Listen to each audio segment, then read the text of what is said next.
What is an ugly truth you struggled to come to terms with in therapy? That no one is coming to save you. Gotta put your big girl pants on and save yourself.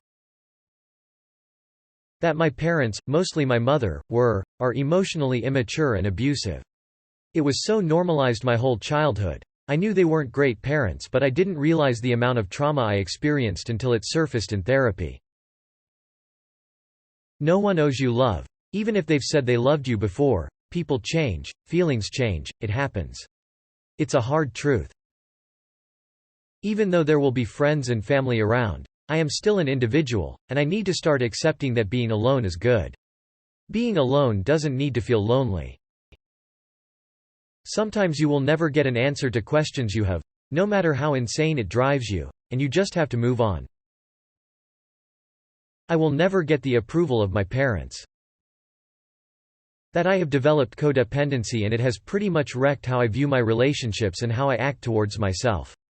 Oh, and also, how trauma has affected the way I view people's tones of voice and facial expression. This has caused me to be hyper-aware of body language. It can be a good and bad thing depending on how you look at it.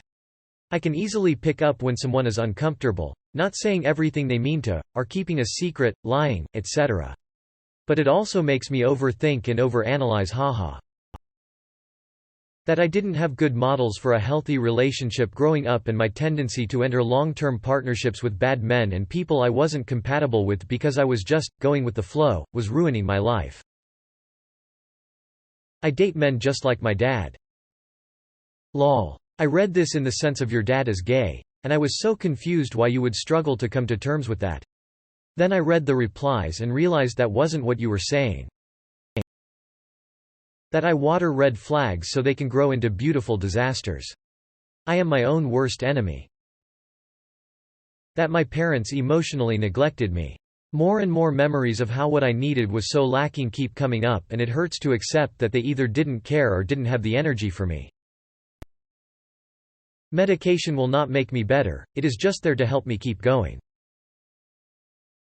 That I am the problem. Lol.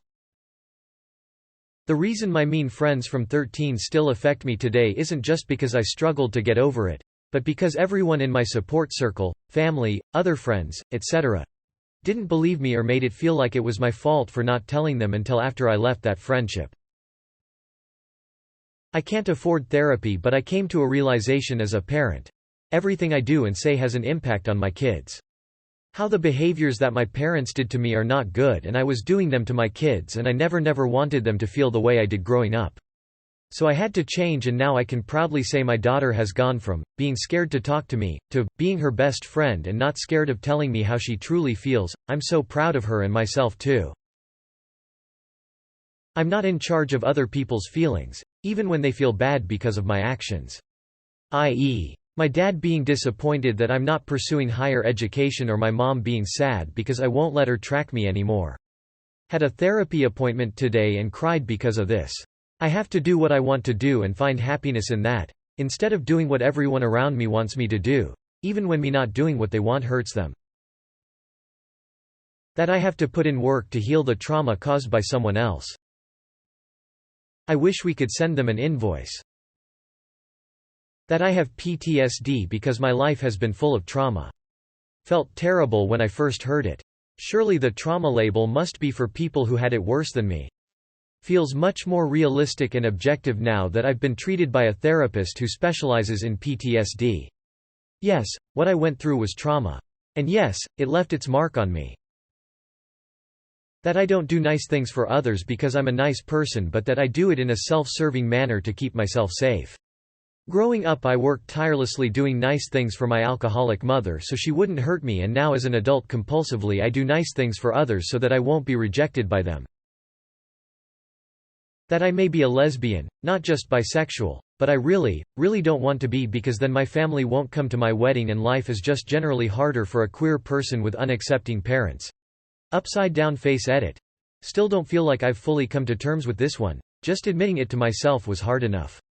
Part of me wants to get a boyfriend, since I've never had one, not really, just to prove to myself that I can do it, and therefore can remain a closeted queer person.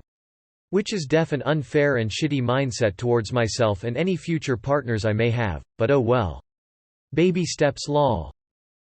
As a lesbian myself, I can promise you that being in good graces with your parents is nowhere even remotely worth the cost of living a lie. Not in a million lifetimes would it be worth it. People in general don't have as much empathy and compassion for others at the level that I do. That's been the hardest thing for me to accept.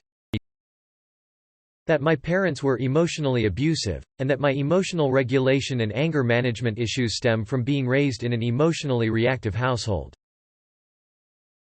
Communication. I used to be a people pleaser and did things for others even if I really didn't like it. But now, I say how I feel and why I feel that to others.